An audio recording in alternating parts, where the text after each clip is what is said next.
When you get, give. When you learn, teach. These are lessons to live by. Hey guys, welcome back to the channel. I know it's been a minute and I'm so sorry, but I promise I won't neglect y'all no more. I'll start uploading more regularly. But before we get into this video, let me just give you guys a heads up. China is a very, very loud country.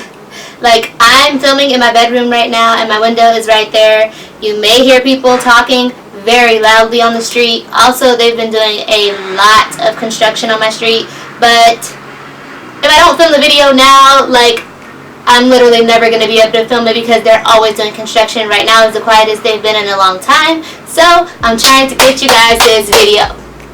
So, let's just move on into it. So, as you guys know, if you follow me on my Instagram, I have been here for 1 month officially. From July 10th to August 10th. I've been here for an entire month. I wanted to wait until I've been here at least a month to give you guys like my opinions on just new things that I have learned about China or noticed that I didn't know before I came here, because I was like, let's see how many more things I noticed and let me give it time and see how I feel about it before I just put it out there. But I have gathered a nice little list of great and strange and weird and just things that I didn't know before I got here that I think you guys might want to know. So I made the list on my phone and I'm going to go ahead and update you guys about how I've been for this first month, and then also give you guys those things that I've noticed.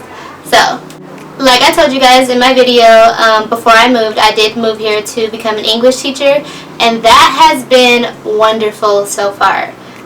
The first 2 weeks that I got here, I trained at our headquarters center, and then I went to my school about 2 weeks ago, and at first I was kind of having a rough time, like, getting adjusted to teaching the older students, but the younger students, those are my dogs, It's been a walk in the park teaching the younger students, and so I'm really happy about that, but I am also adjusting well to teaching the older students, so I think with some time I'll be fine.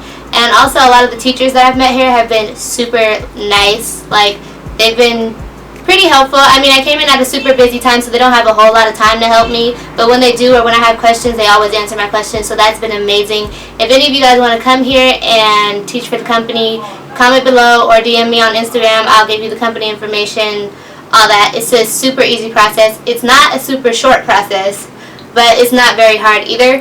So just let me know. But, so the first thing that I wasn't really sure of, or I didn't know when I moved here, was the fact that you cannot drink the tap water in Asia. Well, okay, no.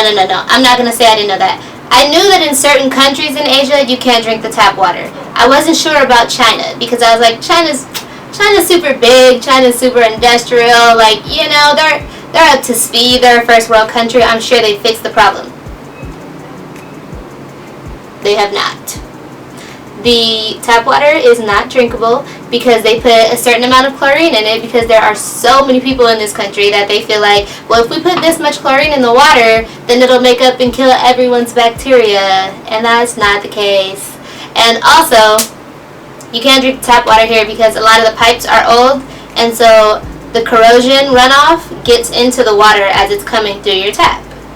So you can't drink it, 1, because of the chlorine, 2, because of they also still have high bacteria levels, and then 3, there is corrosion runoff in the water.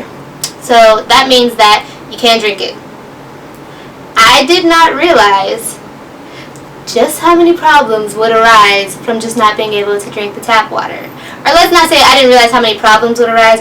I didn't realize how many areas of my life that would affect until I moved into my apartment. You can't drink the water, which also means that you can't cook with the water. You have to cook everything with bottled water unless you get water filters.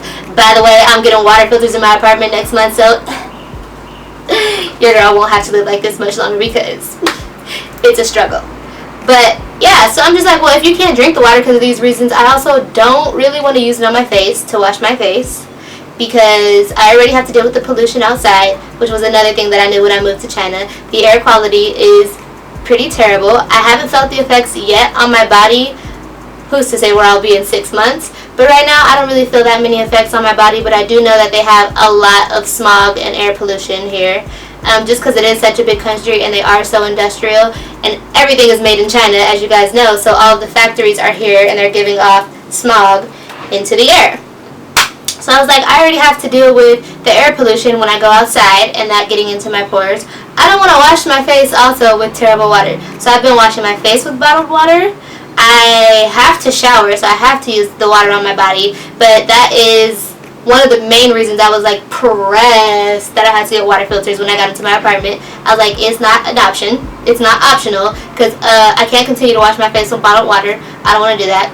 And also, my body is sensitive. My skin is sensitive, and it will start to break out all over, and that's not cute. That's not what I came here for. I forgot to add that I also can't brush my teeth with the water, because that would be just as bad as drinking it, and I don't want my teeth to get terrible. So I'm getting water filters. So you can't wash your face, you can't wash your body with the water, you can't drink the water, you can't cook with the water, so we have to have bottled water for everything. Another thing, with there being like certain mineral contents from the pipes in the water, and with there being too much chlorine, I also did not want to wash my hair with the water. Hard water is terrible for anyone's hair, but if you a natural, sis,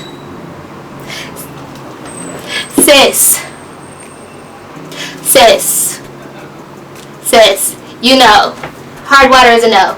It's a no-no. It's a hard no. That's what hard water is. I was not doing that to my hair, so I waited for like 4 weeks to wash my hair, and I eventually gave in, and I was like, I have to wash my hair, so I just got a whole pack of bottled waters, and I used like half the pack to wash my hair, and I did my hair, y'all. Forgot to say, I braided my hair, y'all. Like it? I feel like I did so good, because I've never done box braids on myself before, and I was just really nervous about how they were going to turn out, because I was like, there's so many things that go wrong with box braids, but it didn't. I like my hair. Let me get to number 2. So that was tap water. Number 2, I did not know that China does not provide toilet paper in public restrooms. Yes, you heard that right. Toilet paper. No. China does not put toilet paper in public restrooms. You have to carry your own toilet paper around everywhere you go here. Fortunately, the company that I work for is an international company, and so they do what they want, and so they provide toilet paper in the toilets at my job, which is beautiful. But yeah, and like a lot of the restaurants, a lot of the public places, like the mall, they won't have toilet paper in a stall. Some really nice malls, they'll have like a huge roll of toilet paper outside of the stall, so you can just grab some toilet paper from there and go into your stall, but definitely not going to have toilet paper in the stalls. And I found out when I moved here that they stopped putting toilet paper in the stalls because they were having a problem with people stealing the toilet paper. I was like, that is so rude. I'm filming a video, sir. But I was like, why are people stealing the toilet paper? Like, what? I'm confusion. But I also found out it's because China has a much larger poor population than I thought. Again, coming here, I thought that China was a very advanced country. I was like, oh, it's going to be so clean. They're going to be so advanced. They got, they do stuff that we don't even do in America yet. And to some extent, that's very true. But the wage gap is very large here, and it's very apparent. Unlike in America, the wage gap is gradually shrinking, and it's not so apparent. It's like the basic things here that we have in America that are like the stuff that I thought was going to be like super upgraded. It is, but it's for like the rich people here.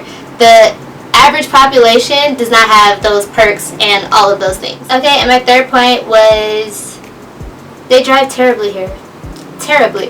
Everyone. You know how you see like in the movies that are set in like India, and the cars are just driving in any direction that they want, and they have the people on like the motorbikes, and they're just zipping in front of people, and the pedestrians are like terrified to walk across the street, or they kind of just walk whenever they can get across, and they almost get hit.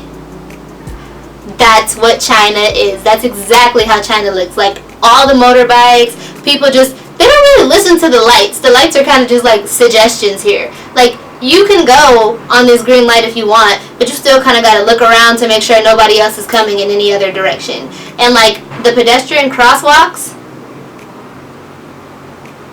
sorry, y'all, I thought I heard somebody coming in my house. I thought I was about to have to throw some hands, but Nobody was coming in. I was just being delusional.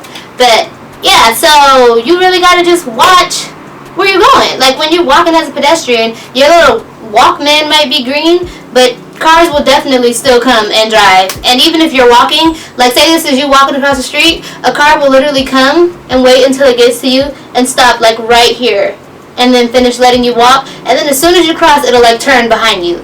I'd be like, sir. Wait. Calm down. It's not that serious.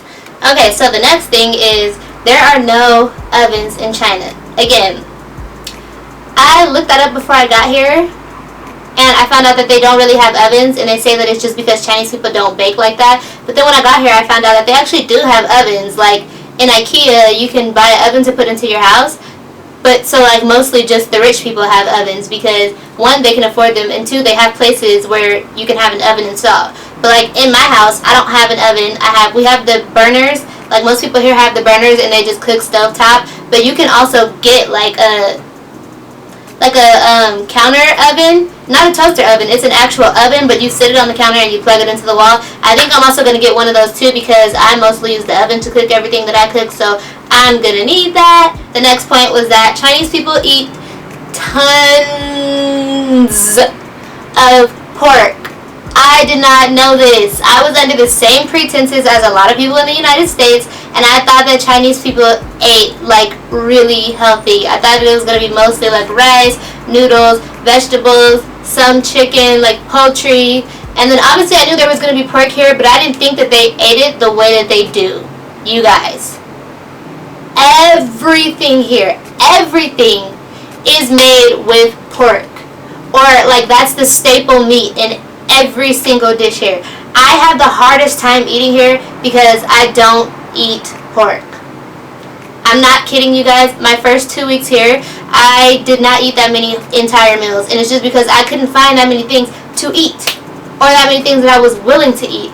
Everything is made with pork or something strange like eels or like chicken feet, like stuff that I didn't want to eat, and I was just like, what is this? I don't want to eat none of this. I haven't eaten any of this, and I'm not really down to try it right now. Or like a lot of stuff that they make, they just make it and people don't question what it is. Like I always ask like, oh, what kind of meat's in it? And they're like, I don't know. It doesn't say. Or like, I don't know. I'm like, what do you mean you don't know? You never thought to ask what kind of meat they're putting in your food? Like you're putting this into your body and you don't care what it is? These people are crazy. But they also like don't eat a whole lot of raw vegetables. They like saute everything, which I thought, but like I said, they saute everything in like meat juice, and I'm just like, I feel like before I move I'm gonna end up caving and like eating stuff that has been cooked in meat juice. I still won't actually eat the pork, but I could probably eat like vegetables that have been cooked in like pork juice, because it's not that I don't eat pork for any religious reasons or even that it makes me sick or anything. I just decided to stop eating pork because I know it's really bad for you and I don't want to eat it. I'm slowly finding more things to eat now that I moved into my apartment, and the area that I live in is pretty like, it's almost like a downtowny area, so it's central and we have a lot of things close to us. Like I live in a really convenient area, so I'm slowly day by day finding more things that I can eat. And I don't have to be losing weight no more. I literally lost, not kidding, I lost between like 6 and 8 pounds the first 2 weeks that I was here because I wasn't eating whole meals. And I was like, once I realized and I could see myself losing the weight, I was like, okay, this is getting ridiculous. I have to start eating.